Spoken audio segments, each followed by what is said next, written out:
so I played lately Slay with Me. And in this game, we've got like the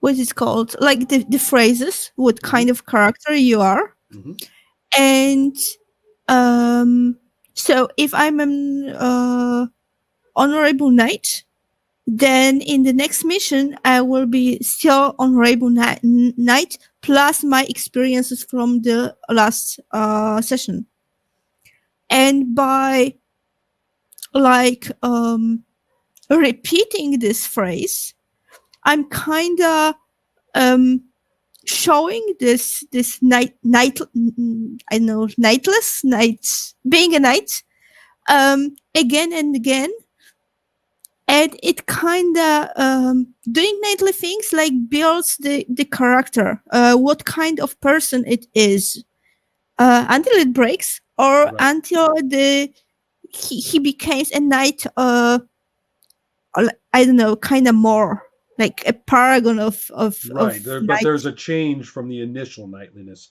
I shall also point out, as the author of the game, that you're allowed to change your write-up between sessions. There could come a day when you cross out the dishonorable. It is still a choice. The honorable. It is a choice.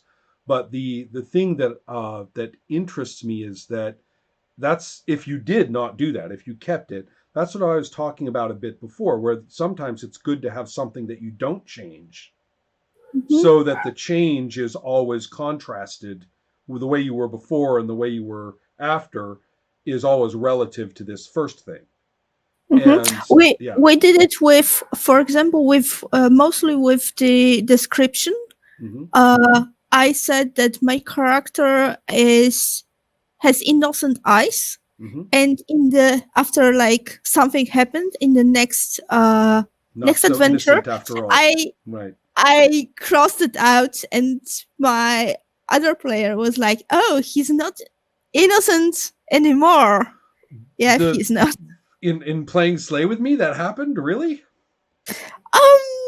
Yeah, kind of. So I think these are all good examples. I don't want to dwell on the question that you wanted to develop, Manu. It's just a very important, interesting point that if you try to let the mechanics play the character for you, and you try to do it in what I think of as the breadcrumb way, the system will throw you a bonus, right? When you do it. It's an extremely, I mean, I could be wrong in this or that case, but there are lots of famous games that started doing that.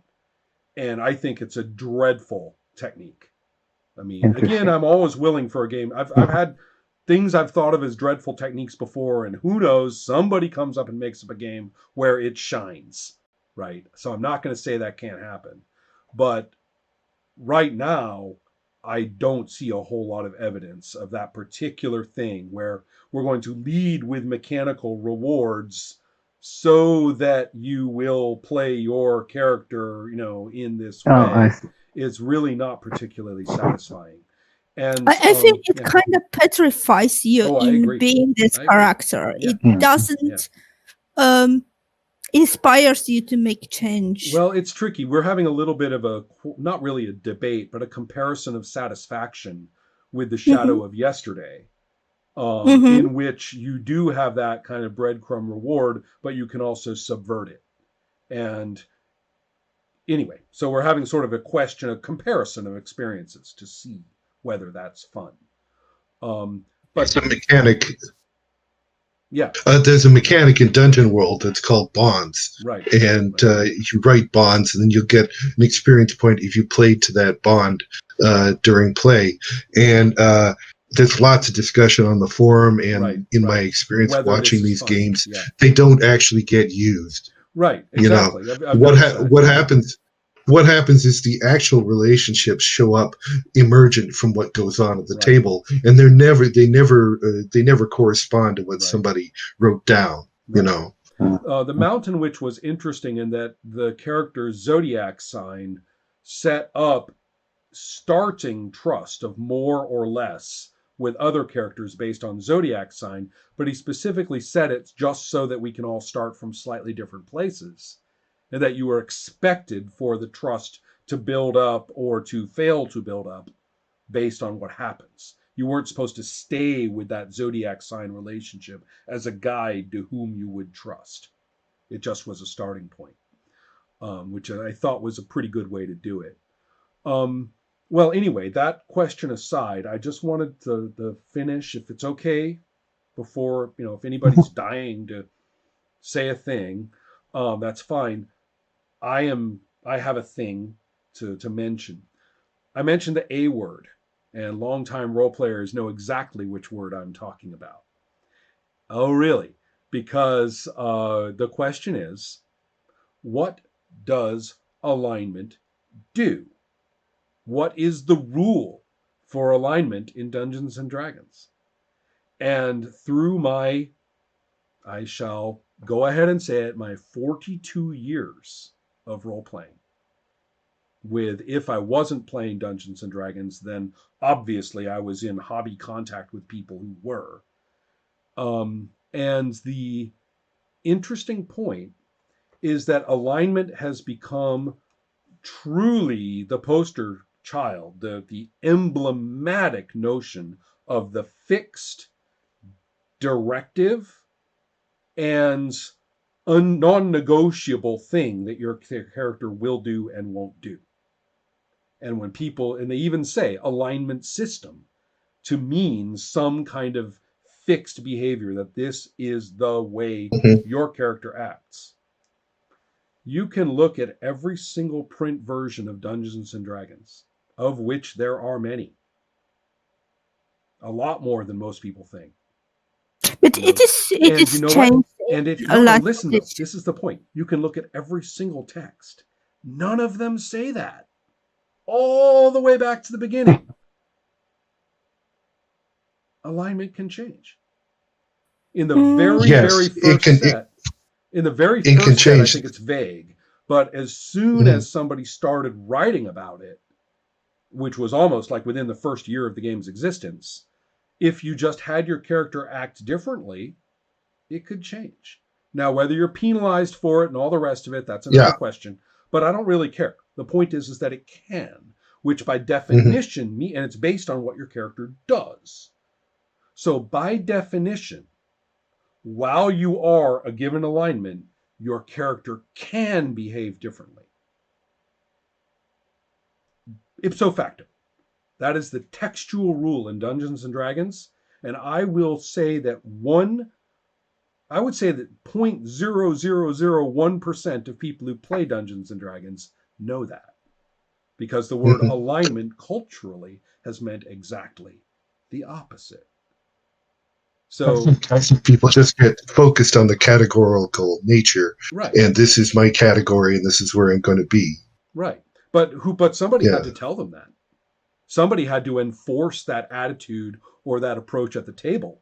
They may have come in with that attitude, but they wouldn't carry it along unless it was confirmed that was the way to do it. I think, right? and I think to go to where the enforcement comes from is essentially the penalization you get in some situations. I don't think that's where it comes from. I think it comes from somebody saying you can't do that.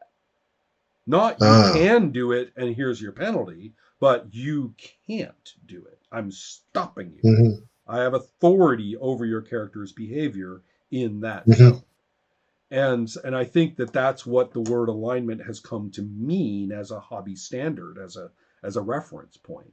So I just wanted to point out how strange it was, given everything we've talked about, that a flexible behavioral parameter in the rules has always been treated at the table as an inflexible, categorical, non-negotiable directive. And it's interesting you say that because in my mind, again, I'm like you. I've got 44 years of experience. You win. Starting with the little Xerox of the second generation of D&D or something like that. I can't remember.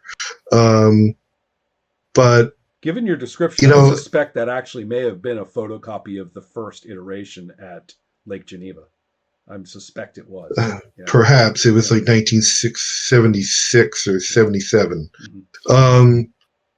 Anyway, I mean, until you said that just now, I had not remembered. I mean, I have read various D&D I imagine texts you poured over each one. Yes, where it has actually said that it changed, but it still stick to my head. Is the idea that you're in alignment, you stay in that alignment, and that's it. Isn't it strange? And it's kind of as far as I remember, the text about alignment, it was more like like upside down. It was like, okay, you can choose an alignment, but the GM may force you to change it because of something you did. It wasn't like because I yes, it's phrased backwards, but it implies if you read it, you realize, oh, I can do whatever I want, which is true. Weren't there like kind of penalties if you doesn't behave as your stated alignment? No penalties in terms of just going against alignment, unless you were a cleric and dealing with your god, which is special. Mm-hmm. But if you are just a person and you behave against alignment, there's no penalties in the original D&D of a wide variety of D&D at all. If you do it enough so that the game master says, okay, you know what, you're really lawful evil. You've been calling yourself lawful good the whole time. I'm calling it. You're lawful evil. Change it. Then there's actually a penalty written into that moment. But what I'm talking about is the freedom to behave off alignment in an instant of play. Mm-hmm. Then nobody can tell you, if we're going to go by the written rules, nobody can tell you not to do it. Mm-hmm. And so yet again, the play culture of D&D and the very word alignment throughout the entire hobby has been exactly the opposite. Yeah, I know. Bonkers, right? And so this is a fascinating point. So I just want to leave that one out there. I don't know, I'd love to see what anybody wants to do with that observation. Because usually what they do is they go into denial and scream and tell me I don't know what I'm talking about, which is always amusing. So there's that. And then one last thing is an interesting line. I'm ripping off my blog.